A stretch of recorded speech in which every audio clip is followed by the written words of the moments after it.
Good evening বন্ধুসকল, আজিৰ ভিডিঅ'তে আমি শিকিম যে ইউনিয়ন বেংক অফ ইণ্ডিয়াৰ এম বেংকিংৰ পৰা কেনেধৰণে আমি যিকোনো মোবাইল ৰিচাৰ্জ কৰিব পাৰোঁ। যদি ইউনিয়ন বেংক অফ ইণ্ডিয়াত বেংক একাউণ্ট আছে আৰু এম বেংকিং যদি ইউজ কৰি আছা তেনেহলে নিশ্চয় হ'ব পাৰে নাজানা যে এম বেংকিংৰে আমি যিকোনো মোবাইল নম্বৰ ৰিচাৰ্জ কৰিব পাৰোঁ। যদি জানা তেনেহলে ভিডিঅ'টো স্কিপ কৰি দিয়া আৰু যদি নাজানা তেনেহলে ভিডিঅ'টো ৰেগুলাৰলি চাই যোৱা। তেনেহলে আহক এতিয়া আৰম্ভ কৰোঁ।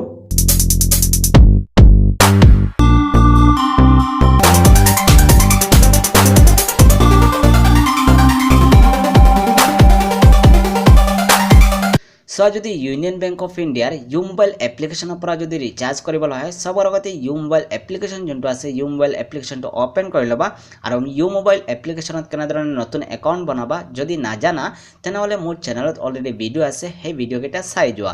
তেতিয়াহ'লে ইয়াতে সবৰ আগতে মোক কৈ আছে পাছৱৰ্ড, যিহেতু মোৰ ইউ মোবাইলৰ যোনটো পাছৱৰ্ড আছে লগ ইন পাছৱৰ্ডটো এই বক্সত ফিল কৰিম। তাৰপিছত মই কি কৰিম, ইয়াতে এৰ' মাৰ্কৰ ওপৰত ক্লিক কৰি দিম আৰু এৰ' মাৰ্কৰ ওপৰত ক্লিক কৰাৰ পিছত ইয়াতে চোৱা লগ ইন হৈ গৈছোঁ। এতিয়া যদি আমি মোবাইল ৰিচাৰ্জ কৰিবলৈ হয় তেনেহ'লে ইয়াতে পেমেণ্ট অপশ্যন দেখি পাইছা, পেমেণ্ট অপশ্যনত ক্লিক কৰিব লাগিব। তেতিয়াহ'লে মই ক্লিক কৰি দিছোঁ আৰু ক্লিক কৰাৰ পিছত ইয়াতে চোৱা 2 নম্বৰ অপশ্যন দেখি পাইছা ৰিচাৰ্জ অপশ্যন, ৰিচাৰ্জ অপশ্যনত ক্লিক কৰিব লাগিব। তেতিয়াহ'লে মই ক্লিক কৰি দিছোঁ আৰু ক্লিক কৰাৰ পিছত ইয়াতে নিজৰ একাউণ্ট নম্বৰটো শ্ব' হ'ব, একাউণ্ট নম্বৰ ওপৰত ক্লিক কৰিব লাগিব। তেতিয়াহ'লে মই ক্লিক কৰি দিছোঁ আৰু তাৰপিছত ইয়াতে চোৱা মোক কৈ আছে এম পিন, যিহেতু মই ইউ মোবাইলৰ যোনটো এম পিন আছে এম পিনটো এই বক্সত ফিল কৰিম। তাৰপিছত মই কি কৰিম, ইয়াতে অ'কে প্ৰেছ কৰি দিম আৰু অ'কে প্ৰেছ কৰাৰ পিছত ইয়াতে চোৱা মোবাইল ৰিচাৰ্জ, ডিটিএইচ ৰিচাৰ্জ আৰু ডাটা কাৰ্ড ৰিচাৰ্জ। যেহেতু ডিটিএইচ ৰিচাৰ্জ মানে আমাৰ টিভি ৰিচাৰ্জ হয়, টিভি ৰিচাৰ্জ কেনেধৰণে কৰিবা যিহেতু অলৰেডি আগতে আমি ভিডিঅ' দেখি পাইছোঁ, আজিৰ ভিডিঅ'তে আমি শিকি আছোঁ মোবাইল ৰিচাৰ্জ। তেনেহ'লে ইয়াতে মোবাইল ৰিচাৰ্জ অপশ্যনত ক্লিক কৰিব লাগিব। মই ক্লিক কৰি দিছোঁ আৰু এতিয়া চোৱা ইয়াতে নিউ ৰিচাৰ্জ আৰু recharge status enquiry, new recharge অপশ্যনত ক্লিক কৰি আমি এতিয়া ৰিচাৰ্জ কৰিম আৰু ৰিচাৰ্জ ষ্টেটাছ ইনকুৱাৰী অপশ্যনত ক্লিক কৰি আমি জানিব পাৰিম যে কোন সময়ত আমি ৰিচাৰ্জ কৰিছিলোঁ আৰু ৰিচাৰ্জটো ছাকচেছ হৈছে নে ফেইল হৈছে। ইয়াৰ পৰা ইনকুৱাৰী কৰিব পাৰিবা। তেনেহ'লে আমি নতুন ৰিচাৰ্জ কৰিম, সেইকাৰণে কি কৰিম, ইয়াতে নিউ ৰিচাৰ্জ অপশ্যনত মই ক্লিক কৰি দিম আৰু ক্লিক কৰাৰ পিছত ইয়াতে চোৱা মোক কৈ আছে অপাৰেটাৰ চাৰ্জ ষ্টাৰ্টিং। যেহেতু ইয়াৰ পৰা আমি অপাৰেটাৰ চাৰ্জ কৰিব লাগিব যে কোনখন চিম কাৰ্ড আমি ৰিচাৰ্জ কৰিবলৈ বিচাৰোঁ। এয়াৰটেল হ'ব পাৰে, আইডিয়া হ'ব পাৰে, ভোডাফোন হ'ব পাৰে বা জিঅ' হ'ব পাৰে, কোনখন চিম কাৰ্ড আমি যেহেতু কোনখন অপাৰেটাৰ আমি ৰিচাৰ্জ কৰিবলৈ বিচাৰোঁ। ইয়াতে চোৱা এটা নোট দি আছে, please enter first 2 letter of operator. যেহেতু ইয়াতে ইউনিয়ন বেংক অফ ইণ্ডিয়া কৈ আছে যে 2টা ৱৰ্ড আমি ফিল কৰিব লাগিব, প্ৰথম 2টা ৱৰ্ড আমাৰ অপাৰেটাৰৰ। তেনেহ'লে মই কি কৰিম, ইয়াতে অপাৰেটাৰ চাৰ্জ ষ্টেয়াৰিং অপশ্যনত ক্লিক কৰিম আৰু তাৰপিছত ইয়াতে মই ভোডাফোন যিহেতু ৰিচাৰ্জ কৰি দেখুৱাম, মই ইয়াতে VO অকল চাৰ্জ কৰি আছোঁ। VO 2টা ৱৰ্ডে আমি যিহেতু ইয়াতে ফিল কৰিছোঁ আৰু এতিয়া মই কি কৰিম, ইয়াতে অ'কে প্ৰেছ কৰি দিম আৰু অ'কে প্ৰেছ কৰাৰ পিছত ইয়াতে ভোডাফোন আহিব লাগে আৰু ইয়াতে চোৱা ভোডাফোন নামটো আহি গৈছে অপাৰেটাৰৰ নাম। এতিয়া ভোডাফোনৰ ওপৰত মই ক্লিক কৰি দিছোঁ আৰু ক্লিক কৰাৰ পিছত ইয়াতে চোৱা মোক কৈ আছে এণ্টাৰ মোবাইল নম্বৰ। তেনেহ'লে এতিয়া ভোডাফোন নাম্বাৰ যোনটো ৰিচাৰ্জ কৰিবলৈ বিচাৰি আছোঁ সেই মোবাইল নম্বৰটো এই বক্সত ফিল কৰিব লাগিব। তেতিয়াহ'লে মই মোবাইল নম্বৰটো ফিল কৰি দি আছোঁ আৰু মোবাইল নম্বৰ ফিল কৰাৰ পিছত ইয়াতে চোৱা মোক কৈ আছে এণ্টাৰ এমাউণ্ট 10 to, যেহেতু ইয়াতে মোক কৈ আছে 10,000 লৈ আমি ৰিচাৰ্জ কৰিব পাৰোঁ।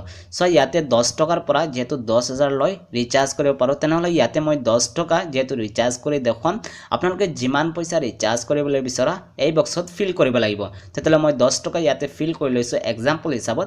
তাৰপিছত ইয়াতে চোৱা এণ্টাৰ নিক নেম কৈ আছে, তেনেহ'লে ইয়াতে নিক নেমৰ জেগাত মই কি কৰিম, ইয়াতে নিজৰ নামটো লিখিব পাৰিবা বা ইয়াতে মোৰ যেহেতু আছাম বেষ্ট চেনেলৰ নামটোৱে মই লিখি দিছোঁ আৰু এতিয়া মই কি কৰিম, ইয়াতে অ'কে প্ৰেছ কৰি দিম আৰু অ'কে প্ৰেছ কৰাৰ পিছত আমাৰ ৰিচাৰ্জটো ছাকচেছ হ'ব লাগে।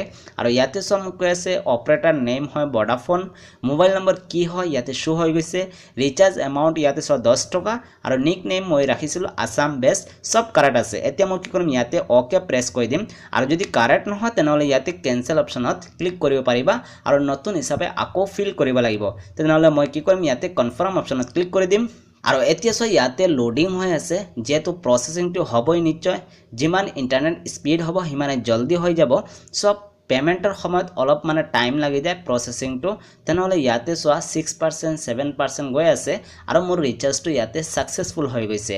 ইয়াতে চোৱা দেখি পাই আছে ৰিচাৰ্জ ছাকচেছফুলি টু যেহেতু এইটো মোবাইল নম্বৰ দেখুৱাই আছে ট্ৰানজেকশ্যন আইডি নম্বৰ যোনটো সেইটো দেখুৱাই আছে আৰু মোৰ মোবাইল নম্বৰ যেহেতু অলৰেডি মেছেজ আহি গৈছে ৰিচাৰ্জ হৈ গৈছে বুলি আৰু মোৰ বেংকৰ ৰিচাৰ্জ কৰিছো আমি আমাৰ বেংকৰ পৰা পইচাটো কাটিব বহুতে খুদা যে পইচাটো কৰ পৰা কাটিব পইচাটো তো বেংকৰ পৰাই কাটিব ঠিক আছে তেনেহলে যদি ৰিচাৰ্জ সাকসেস নহয় তেতিয়াহলে নিজৰ ব্ৰাঞ্চ বা কাস্টমাৰ কেয়াৰত কল কৰি এই ট্ৰানজেকশ্যন আইডি নম্বৰ যোনটো হয় এইটো প্ৰভাইড কৰি দিলে সিহঁতে হেল্প নিশ্চয় কৰিব তেতিয়াহলে নিশ্চয় দেখি পাইছা আৰু শিকি পাইছা যে ইউনিয়ন বেংক অফ ইণ্ডিয়াৰ এম বেংকিংৰ পৰা কেনেধৰণে যিকোনো নাম্বাৰ মোবাইল নাম্বাৰ মানে ৰিচাৰ্জ কৰিব পাৰিবা যদি ভিডিওটো ভাল লাগিছে তেনেহলে মোৰ ভাই ভিডিওটো নিশ্চয় লাইক কৰিবা আৰু মোক এইটো ভিডিওটো কোৱা যে ইয়াৰ পিছতে এতিয়া ইউনিয়ন বেংক অফ ইণ্ডিয়াৰ ভিডিও চলি আছে ইয়াৰ পিছতে কোনখন বেংকৰ ভিডিও বনাব লাগে যেটো কোনখন বেংকৰ বিষয় জানিবা হেতু মোক এইটো কমেন্টত জনোৱা ঠিক আছে মই নিশ্চয় আৰম্ভ কৰিম